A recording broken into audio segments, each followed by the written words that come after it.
Oke, kembali lagi di channel saya. Makasih buat kalian yang sudah mengklik video ini. Kali ini terkait Asto ya, pra peradilan Asto jilid 2 ternyata ditolak lagi. Dan kali ini Asto dipastikan makin lama di penjara ya. Kita lihat ya gimana kali ini Opung membahasnya. Sebelum kita ke video, bantu subscribe dulu channel saya, belum subscribe. Tidak tunggu lama, kita ke video langsung, let's go. Berita terbaru dari manusia yang paling membosankan untuk dibahas. Iya. Siapa lagi manusia itu kalau bukan Hasto? Bosan bahas dia, tapi ada pula berita terbaru. Iya. Sayang dilewatkan ya. Apa itu? Pra peradilan yang kedua ditolak. Lebih tepatnya bukan ditolak, gugur. Iya, lebih lembut ya kata-katanya ya. Kenapa bisa gugur, Pung? Karena KPK sudah melimpahkan berkas dan bukti-bukti kepada kejaksaan. Kalau KPK sudah melimpahkan bukti dan juga berkas-berkas kepada kejaksaan, itu artinya apa? Sebentar lagi persidangan akan dimulai. Iya. Pra peradilan sudah pasti gugur.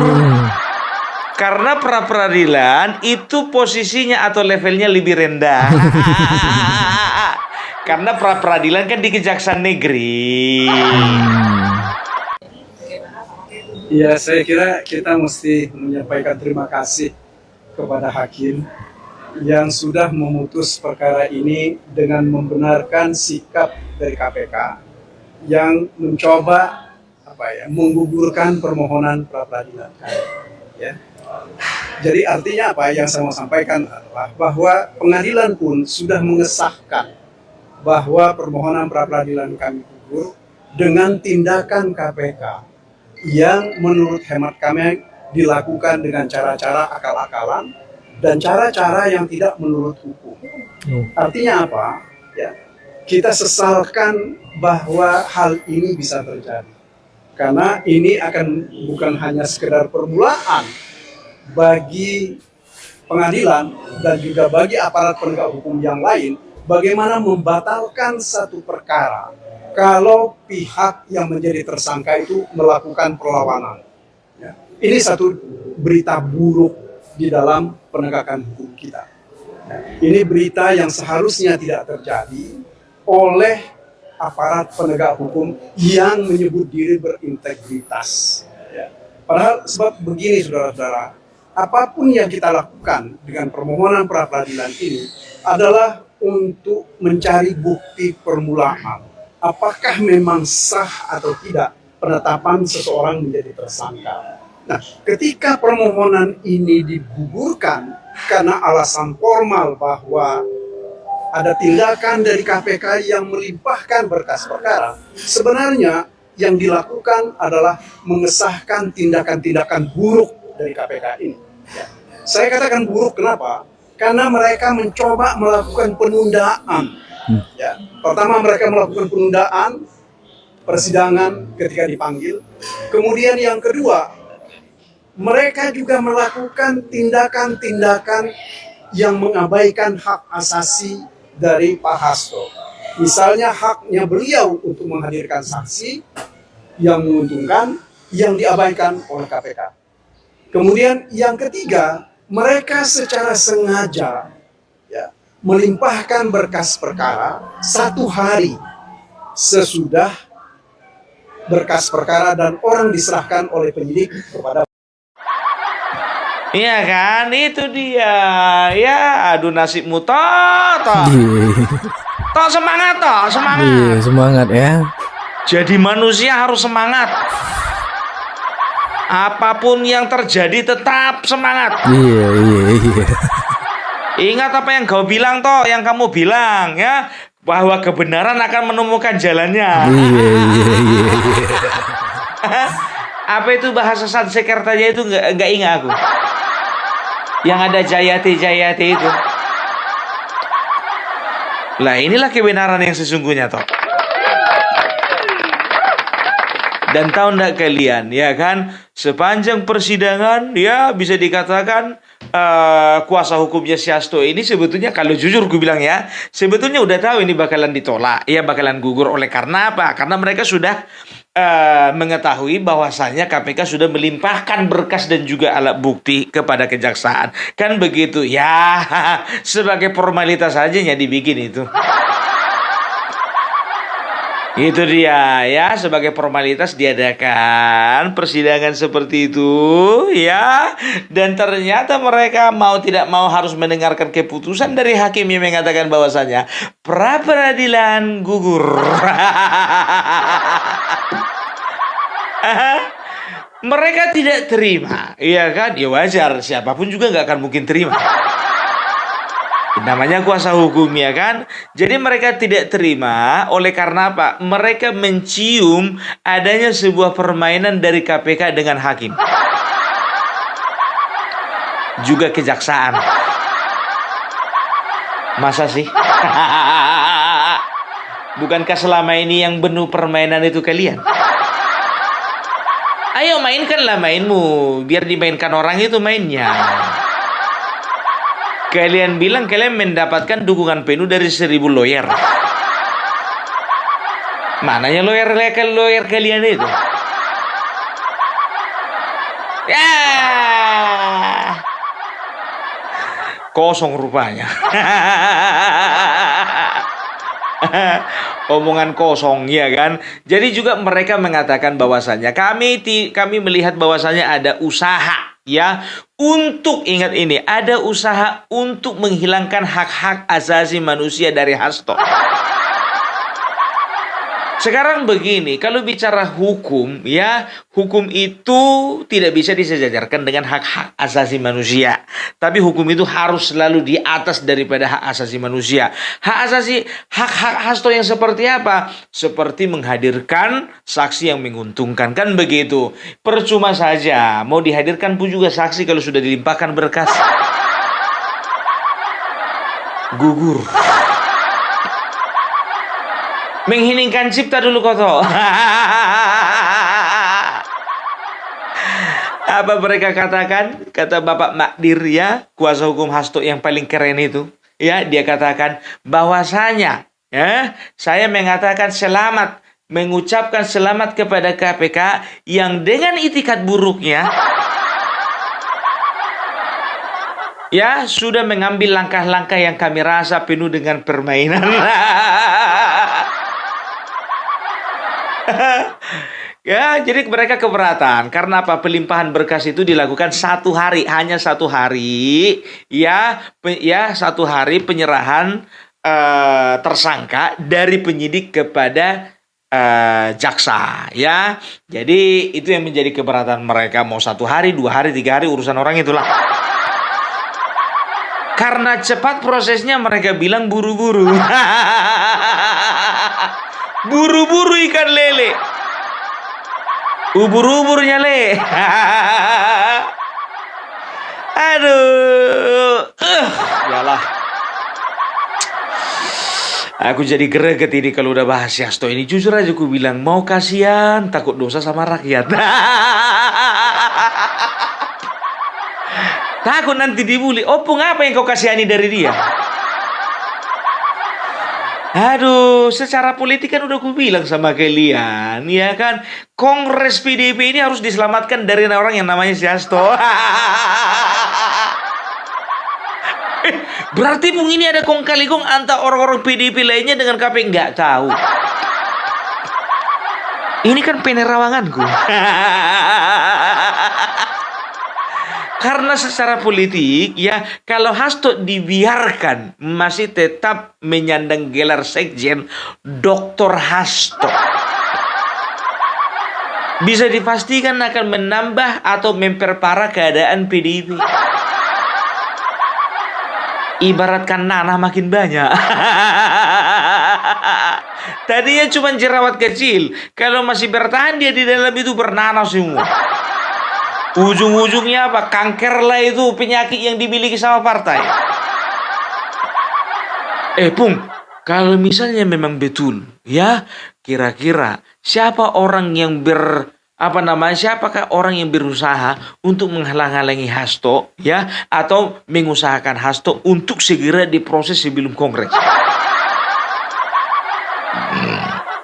Nggak perlu ku kasih tahu, udah tahu kalian. Hah? Udah tahu. Tebakan-tebakanmu itu aja, Bung. Ya, tebakanku tapi jarang salah. Kan begitu. Tahu nggak kalian, jujur aja ku bilang, kalau misalnya PDIP, ya ini ibarat kapal yang akan karam, ya tergantung siapa nahkodanya. Kan begitu, ya. Dan juga ABK-ABK yang tersisa, ya. Kalau ABK-ABK yang sudah tercampak di laut, yang udah mati tenggelam dimakan ikan paus, nggak perlu diperhitungkan lagi. Kan begitu, kapal udah goyang, dihempas badai, dihempas ombak dari kiri, dihempas dari kanan, ya, genangan air di dalam. Nah, ABK, kapten kapal, nahkoda, ya, mereka itu harus bekerja sama bagaimana caranya supaya menyelamatkan kapal. Itu dia. Kalau ada kira-kira kapten kapal yang ngeyel, ya kan, yang kira-kira memang membahayakan nyawa dari para ABK lainnya dan juga membahayakan situasi kapal, buang campakkan ke laut. Kan begitu, ya kan? Gampang tuh menganalisanya. Ternyata kemarin Koni waktu keluar-keluar dia Akbar Faisal itu kayaknya nggak ada gunanya deh. Mana sekarang begini ya, Koni tunjukkan dokumen-dokumen kalau memang kau sayang sama si Hasto, kalau kau memang cinta sama si Hasto, kalau kau memang belahan jiwanya Hasto, ayo tunjukkan dokumen itu, serahkan kepada ketua umum supaya itu yang menjadi bukti-bukti yang meringankan nanti di persidangan. Begitu. Ya, sekarang begini, sebodoh-bodohnya rakyat Indonesia udah tahu kalau kau itu banyak omong kosong. Kemarin kau bilang, ya, kami punya bukti, punya dokumen, punya rekaman suara, punya video, punya potongan rekaman suara. Kan begitu. Setelah itu, begitu dibully kau sama netizen masalah apem yang dibikin wine. Dibully kau sama rakyat Indonesia gara-gara terong-terongan. Dibully kau masalah rumah tanggamu. Akhirnya kau bilang apa? Tolonglah saya jangan dibully. Karena apa? Saya memang selalu berusaha bersuara keras untuk bangsa ini. Ya, tapi apapun yang saya sampaikan, saya nggak pernah bohong. Jujur kau bilang nggak pernah bohong kau. Kan begitu. Apa dibilangnya? Saya nggak pernah mengatakan itu bukti. Saya nggak pernah mengatakan itu video. Ya, waktu itu kalau nggak salah sama Abraham Samad dia wawancara. Ya, yang saya punya itu adalah dokumen. Sekemarin di Akbar Faisal, ya, itu fix ya. Dia bilang katanya dokumen. Di Akbar Faisal dia katakan apa? Loh, apalagi yang mau yang saya mau kasih clue? Ya, 2 sudah tersebar. Yang pertama masalah Anies dikriminalisasi. Yang kedua videonya udah tersebar. Padahal waktu pertama kali kau ngobrol sama si Hasto di situ, ya, Akbar Faisal di situ, nggak ada kau bilang salah satunya itu Anies dikriminalisasi. Itulah salah satu permainan bukti yang kau punya. Makanya aku bilang kau kalau misal ingat ini ya, aku bilang sama kalian, kalau kau jadi tukang masak, jadilah tukang masak yang baik dan benar, kan begitu ya. Nah, kalau kau memang tertarik dengan politik, ya tinggalkan dunia memasakmu itu, masuk ke dunia politik, kan begitu. Kau ini kan kau bilang pengamat militer, ya kan? Tinggalkan pengamatan militermu itu, masuk ke politik, jadi kau kader. Ini enggak mau kau jadi kader. Itu dia. Kalau orang-orang seperti ini loyalitasnya dipertanyakan. Sebentar di Nasdem, sebentar di tim kampanye nasional Prabowo, sekarang udah di PDIP. Besok kalau ada tawaran jadi ketua umum Partai Umat, jadi ketua umum Partai Umat dia. Partai Umat diambang kehancuran katanya kan? Bukan Opung Parabelak yang ngomong, tapi pengurusnya. Mana tahu kok bisa bantu-bantu gitu loh, Koni. Tapi kalau di Partai Umat janganlah kau bahas terong-terongan. Apalagi apem yang dikasih wine, janganlah. Ya kan begitu kan, coba sekarang berita tentang yang kemarin itu, Ibu Riana jangan santai-santai ya, ada saatnya ya, ada saatnya. Kau kira masyarakat terlalu bodoh untuk mempercayai ucapanmu itu? Hah? Masih lebih bermartabat bagi kami Ibu Riana daripada kau. Sekarang buktikan dong, ya kan? Ini telur si Hasto lagi di ujung tanduk. Apa namanya? Telur si Hasto. Apa? Si Hasto situasinya Hasto sekarang seperti telur di ujung tanduk. Ya kau bantulah telurnya lah gitu. Kau bantulah dia gitu loh, ya, supaya telurnya nggak pecah. Gitu loh, supaya jangan kena kali ke tanduk itu telurnya itu. Cepat kali nanti pecah. Agak diselamatkan telur itu dulu, jangan sampai pecah. Itu dia, ya kan, ternyata biar tahu kalian, ini isu dari bocor halus, ya kan? Aku nggak tahu entah kenapa perasaan A1 semua info dari bocor halus ini. Mereka katakan ya, ini versi mereka, katanya ya Bapak Prabowo ditemani dengan dua orang kepercayaannya, di sebelah sana ada Megawati dengan Hasto dengan beberapa orang. Mereka katanya sempat video call. Video call katanya mereka, berkeluh kesah katanya Megawati, ya kan? Wo, ini bagaimana ini Wo? Ya, bagaimana perasaanmu? Bagaimana kalau kadermu digitukan? Katanya gitu kan, kata Megawati. Ya, bagaimana mereka sudah mulai menekan partai kami, kan begitu? Datang Bapak Prabowo, katanya, ya udah datang aja. Rupanya datang aja itu mereka terjemahkan bahwasanya Hasto itu bakal diamankan gitu. Rupanya memang betul-betul diamankan, tapi yang mengamankan KPK. Istana nggak mau campur. Ogah. Itu dia, sudahlah Ibu Megawati, ya. Ku bilang sama Ibu, jujur aja lah Bu, lupakanlah yang telah berlalu. Ingat Bu, mati satu tumbuh 1000. Duakan saja, ada pengganti Hasto yang lainnya, kan gitu. Tapi kalau memang nggak ada lagi penggantinya, itu tandanya 2000 nggak terjawab.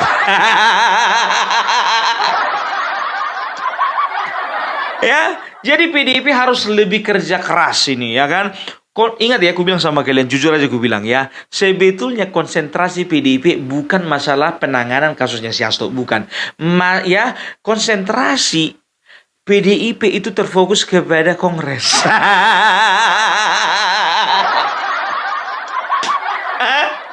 Sebetulnya mereka udah pasrah. Hasto mau dihukum, Hasto mau dikurung, Hasto mau digimanain pun juga udah pasrah. Toh juga udah 2 periode dia. Dari tahun 2004 loh. 2014 sampai sekarang udah 10 tahun. Udah bisa diganti itu. Tapi katanya stoknya banyak di partai. Ya kan? Nah, kita akan lihat ya bagaimana PDIP ke depannya. Ini menarik ini ya. Jadi situasi PDIP ini yang menarik untuk dibahas, bukan situasi Hasto. Kalau Hasto gitu-gitu aja itu. Yakin kalian gitu-gitu aja. Aduh, udahlah, tenanglah Hasto. Aku bilang samamu, toh juga kalau di penjara kan nggak langsung mati kau. Tengok itu Surya Darmali, ketua umum P3, masih sehat. Anas Urbaningrum, ketua umum Demokrat, sehat, keluar. Ketua umum bukan sekjen. Roma Hurmuzi, ketua umum P3, sehat, keluar sehat gitu loh ya. Jadi nggak ada yang perlu ditakutkan dari penjara, nggak ada. Santai aja geng, santai. Gitu dia ya, tapi kedepannya ya cari-carilah batu loncatan yang lain. Kayaknya karirmu bakalan nggak akan bisa diperjuangkan di PDIP. Ya kan? Itu dia. Kita udah lihat bagaimana PDIP bersikap sekarang, ya kan? Makin lama udah makin melunak. Tengok isu-isu besar, ya baik isu politik atau isu yang lainnya itu nggak terlalu bersuara, agak mingkem sedikit. Mingkem dikit. Ya paling Deddy Sitorus yang mau ngomong, tolong ya buzzer-buzzer Mulyono. Deddy Sitorus, kenapa sih aku dibilang buzzer Mulyono? Bapak Jokowi udah nggak memerintah loh. Sekarang presidennya Bapak Prabowo. Bilang kayak kami buzzernya Prabowo gitu loh. Aduh, jadi itulah ya. Itulah bisa dikatakan kalau Opung Parbelak bisa nilai ya, apapun yang terjadi ya, PDIP tahun 2029 tidak akan pernah mencapai masa kejayaannya seperti dulu lagi. Apalagi dengar-dengar kabar Bapak Jokowi mau bikin partai baru. Mudah-mudahan Opung Parbelak bulan 5 jadi ketemu sama Bapak Jokowi. Langsung gue bilang lah, Pung, aku yang megang provinsi ini ya. Ya manggil Opung lagu sama Bapak Jokowi. Opung itu panggilan yang paling terhormat. Iya, masa mau ku panggil Amang Buru? Manggil Opung lah, ya kan? Itu adalah panggilan terhormat dan panggilan paling tinggi ya di kami orang Batak. Gitu dia ya. Jadi itu dulu dari Opung Parbelak ya. Jadi jangan sampai lupa ya, kalau kita itu ada rencana ya. Kita itu ada rencana bulan 5 untuk pergi ke rumah Bapak Jokowi. Ingat, ini bukan minta-minta ya, tapi bagi yang ingin berkenan untuk memberikan sedikit rezekinya untuk keberangkatan Opung Parbelak mulai dari Sumatera Utara ini sampai ke Solo, karena membutuhkan dana yang cukup besar ya. Nggak bisa cuma 2 kali naik angkot. Gitu dia ya. Jadi dari awal tadi sudah ada nomor rekening yang sudah Opung Parbelak sertakan di sana ya. Semoga ya ini boleh terrealisasi, karena Opung Parbelak juga akan pergi ke sana karena dorongan dari teman-teman yang ada di Parbelak Channel. Udah fix itu ya, Jadi mudah-mudahan kita bisa silaturahmi nanti sama Bapak Jokowi, dan juga kita bisa silaturahmi juga dengan Pak Sudarsono, silaturahmi juga dengan teman-teman Opung Parbelak yang ada di Kota Solo. Oke, jadi itu dulu dari Opung Parbelak. Salam NKRI harga mati.